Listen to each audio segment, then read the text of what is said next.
യുവാവിനെ ആക്രമിച്ച് പണവും ഫോണും തട്ടിയെടുത്ത കേസിൽ ഒരാൾ കൂടി പിടിയിൽ. പഴയ സ്വർണം നൽകാമെന്ന് വിശ്വസിപ്പിച്ച് ആഡംബര കാറിൽ കയറ്റിക്കൊണ്ടുവന്ന് ആളൊഴിഞ്ഞ സ്ഥലത്തെത്തി ആക്രമിച്ച് പരിക്കേൽപ്പിച്ച ശേഷം 5.5 ലക്ഷം രൂപയും മൊബൈൽ ഫോണും തട്ടിയെടുത്ത കേസിൽ ഒളിവിലായിരുന്ന 2 പ്രതികളിൽ ഒരാളെ കൂടി പോലീസ് അറസ്റ്റ് ചെയ്തു. പുനലൂർ സ്വദേശിയായ ശ്രീകുമാറിനെയാണ് അഞ്ചൽ പടിഞ്ഞാറേ വയലായിൽ നിന്നും ഇന്ന് വൈകിട്ട് 5:30 മഫ്തി വേഷത്തിലെത്തിയ പുനലൂർ പോലീസ് പിടികൂടിയത്. കഴിഞ്ഞ 15-നാണ് കേസിനാസ്പദമായ സംഭവം നടന്നത്. ആലപ്പുഴ ജില്ലയിലെ വിവിധ ജുവലറികളിൽ സെയിൽസ്മാനായി പ്രവർത്തിച്ചിരുന്ന ചെട്ടിക്കുളങ്ങര കണ്ണമംഗലം കോളനിയിൽ ഗിരീഷിനെ പഴയ സ്വർണം നൽകാമെന്ന് ധരിപ്പിച്ച് ആലപ്പുഴ സ്വദേശികളായ കുഞ്ഞുമോൾ, നിജാസ് എന്നിവർ ചേർന്ന് കുഞ്ഞുമോളുടെ ആഡംബര കാറിൽ കയറ്റി പുനലൂർ വെട്ടിപ്പുഴ പാലത്തിന് സമീപമെത്തി. അവിടെ നിന്നും പുനലൂർ സ്വദേശി ശ്രീകുമാറും കണ്ടാലറിയാവുന്ന മറ്റൊരാളും ചേർന്ന് പഴയ സ്വർണം ഇരിക്കുന്ന സ്ഥലത്തേക്കെന്ന് തെറ്റിദ്ധരിപ്പിച്ച് ഇരുചക്ര വാഹനത്തിൽ ഗിരീഷിനെയും കയറ്റി പകിടി എന്ന സ്ഥലത്തെത്തുകയും അവിടെ വെച്ച് ഗിരീഷിന്റെ കഴുത്തിൽ കത്തിവെച്ച് കൊല്ലുമെന്ന് ഭീഷണിപ്പെടുത്തുകയും ബിഗ് ഷോപ്പറിൽ കരുതിയിരുന്ന 5.5 ലക്ഷം രൂപയും മൊബൈൽ ഫോണും കവരുകയും ചെയ്തു. എതിർക്കാൻ ശ്രമിച്ച ഗിരീഷിനെ ഇരുവരും ചേർന്ന് കമ്പിവെടി കൊണ്ട് തലയ്ക്കടിച്ച് പരിക്കേൽപ്പിച്ച് കടന്നുകളയുകയായിരുന്നു. തുടർന്ന് CCTV ദൃശ്യങ്ങൾ കേന്ദ്രീകരിച്ച് പുനലൂർ പോലീസ് നടത്തിയ പരിശോധനയിൽ കാറിന്റെ നമ്പർ തിരിച്ചറിയുകയും തുടർന്ന് നടത്തിയ തിരച്ചിലിൽ കൊട്ടാരക്കര ഭാഗത്തു നിന്നും കാറും 3 ലക്ഷം രൂപയും കുഞ്ഞുമോൾ, നിജാസ് എന്നിവരെയും പോലീസ് പിടികൂടിയിരുന്നു. മറ്റ് 2 പ്രതികൾക്ക് വേണ്ടിയുള്ള തിരച്ചിലിനിടയിലാണ് ഇന്ന് ശ്രീകുമാറിനെ വയലായിൽ നിന്നും പോലീസ് കസ്റ്റഡിയിലെടുത്തത്. ഇവിടെ വസ്തു വാങ്ങി വീട് പണി നടത്തിവരികയായിരുന്നു ശ്രീകുമാർ. ഇയാളിൽ നിന്നും 2.5 ലക്ഷം രൂപയും വടിവാൾ ഉൾപ്പെടെയുള്ള മാരകായുധങ്ങളും പോലീസ് പിടിച്ചെടുത്തു. എൻ്റെ ചേഴക്കാരിയുടെ വീട്ടിലാണ് ഇവർ വാടകയ്ക്ക് താമസിക്കുന്നത്. 1.5 മാസമായി അവർ കൊടുത്തത്. ഞാനിപ്പോൾ ഇന്നാ അറിയുന്ന വാടകയ്ക്ക് താമസിക്കുന്നത്. അപ്പോൾ ഞാനവിടെ വീട്ടിൻ്റെ അവിടേക്ക് ആകുമ്പം ഒരുപാട് പോലീസുകാർ വരുന്നു. ഈ പോലീസുകാർ ചോദിച്ച് ഇവിടെ ആരൊക്കെ താമസമുണ്ട്. ഞാൻ ഇവിടെ ജനങ്ങൾ താമസമുണ്ടെന്ന് പറയുന്നു. അല്ല, വേറെ 2 പേരും ഇങ്ങനെ സംഭവമുണ്ട്. ഞാൻ പറഞ്ഞു എനിക്കറിയത്തില്ല. എങ്കിലും അവർ മുമ്പ് ഞാൻ അവരെ പിറകെ പോയി. അവർ എനിക്കുള്ള ഒരു പെങ്ങൾ താമസിക്കുന്ന വീട്ടപ്പുറത്ത് വണ്ടി കൊണ്ട് നിർത്തി. അവർ താഴോട്ട് ഇറങ്ങി ചെന്ന് അപ്പോൾ കാണാം ഒരു ചെറുക്കൻ റോഡിൽ ഓടുന്നു. ഇവർ താഴോട്ട് ഓടുന്നു.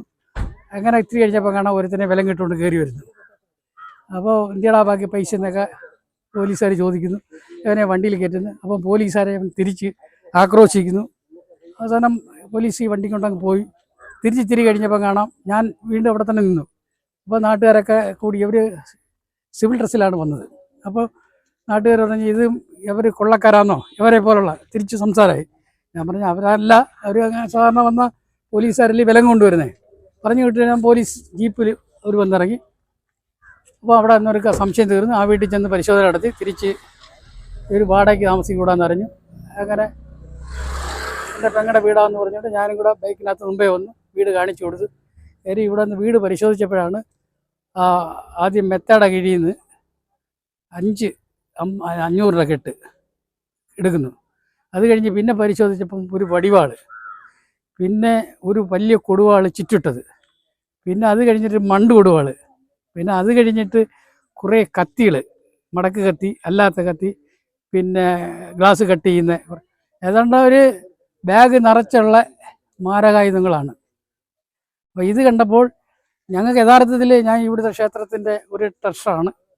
ഇന്നലെ രാവിലെ ഞങ്ങളുടെ ക്ഷേത്രത്തിൽ വന്ന് ഞങ്ങൾക്ക് 3000 രൂപ ഞങ്ങൾക്ക് ആംപ്ലിഫയർ മേടിക്കാൻ സംഭാവന ചെയ്തു. അത് കഴിഞ്ഞൊരു ചെറുപ്പ് കിടത്താമെന്ന് പറഞ്ഞു. അപ്പോൾ ഞങ്ങൾ ഇദ്ദേഹത്തെ വളരെ ബഹുമാനിക്കുന്ന ഒരു കക്ഷിയാണ്. പക്ഷേ ഇത് കണ്ടപ്പോൾ ബഹുമാനത്തിൽ കൂടുതൽ ഞങ്ങൾക്ക് അറപ്പാണ്. കാര്യം ഞങ്ങൾ ഇവിടെ വലിയ സാമ്പത്തികം ഉള്ളവരല്ലെങ്കിൽ പാവങ്ങളാണ്. ഞങ്ങൾ വളരെ കഷ്ടപ്പെട്ട് അധ്വാനം ജീവിക്കുന്നവരാണ്. ഞങ്ങൾ ആകപ്പാടെ ഞങ്ങളിലുണ്ടാകുന്ന ഒരു ചെറിയ വൈകല്യം എന്ന് വെച്ചിട്ട് വെള്ളം അടിക്കുമ്പോൾ അങ്ങോട്ട് ഇച്ചിരി ചാവുക, അല്ലാതെ ഒരു പ്രശ്നമുള്ളത്. ഇങ്ങനെയുള്ള ഈ സാമൂഹ്യ ദ്രോഹികൾ, അതായത് കള്ളന്മാർ ഇവിടെ വന്ന് താമസിച്ചാൽ ഞങ്ങളെപ്പോലൂടെ എങ്ങനെ ജീവിക്കണം എന്നുള്ള ഭയമാണ് ഇപ്പോൾ ഞങ്ങൾക്കുള്ളത്. പക്ഷേ കേരള പോലീസിനെ സംബന്ധിച്ച് ഞാൻ അഭിനന്ദിക്കുന്നു. കാര്യം അവർ ഞാൻ രാവിലെ പത്രത്തിൽ വായിച്ചു, അത് കഴിഞ്ഞതാ മണിക്കൂറുകൾക്കാം അവരെ കസ്റ്റഡിയിലെടുത്തു. ഈ കേരള പോലീസ് ഇതുപോലെ എല്ലാ ഭാഗത്തും സജീവമായി പ്രവർത്തിച്ചാൽ ഞങ്ങളെപ്പോലുള്ളവർക്ക് സുഖമായി താമസിക്കുന്നതിന് സന്തോഷമുണ്ട്. അതെ അതെ അതെ ഞങ്ങൾക്ക് 3000 രൂപ ആംപ്ലിഫയർ മേടിക്കാൻ കാശില്ലെന്ന് പറയുമ്പോൾ ഞങ്ങൾക്ക് സംഭാവന ചെയ്തു. അപ്പം ഞങ്ങൾ നല്ലവരായിട്ട് കണക്കാക്കുന്നത്. അപ്പോൾ ചെറുപ്പം നടത്താമെന്ന് പറഞ്ഞ്, അപ്പോൾ ഇത് നമുക്ക് ഏറ്റവും അഭിമാനത്തോടി അങ്ങനെയുള്ള ഒരാളിൽ നമുക്ക് സന്തോഷം. അപ്പോൾ ഞങ്ങൾക്ക് ഒരു സംശയമില്ല. പക്ഷേ ഈ ആയുധങ്ങളെല്ലാം കണ്ടുപിടിക്കുക പൈസ അപ്പോഴേ ഇന്നലെ രാവിലെ തന്നെ വന്നു. ഞങ്ങൾ ആംപ്ലിഫയർ ഞങ്ങൾ എല്ലാവരെയും കൂടെ പിരിവൊക്കെ എടുത്തും അല്ല ഞങ്ങൾ കമ്മിറ്റിയിൽ നിന്നൊക്കെ എടുത്ത് മേടിച്ചു. മുഫ്തിയിലെത്തിയത് പോലീസാണെന്ന് മനസ്സിലായതോടെ ശ്രീകുമാറിന്റെ വീട്ടിലുണ്ടായിരുന്ന സുഹൃത്ത് ഓടി രക്ഷപ്പെട്ടുവെങ്കിലും ഇയാളെയും പോലീസ് പിടികൂടി. ഇയാൾ കേസിൽ ഉൾപ്പെട്ട പ്രതിയാണോ എന്ന് ചോദ്യം ചെയ്തു വരികയാണെന്ന് പോലീസ് പറഞ്ഞു. വെല്ലൂർ SI അനീഷിന്റെ നേതൃത്വത്തിലുള്ള സംഘമാണ് പ്രതികളെ പിടികൂടിയത്. ജില്ലാ വിഷൻ അഞ്ചൽ.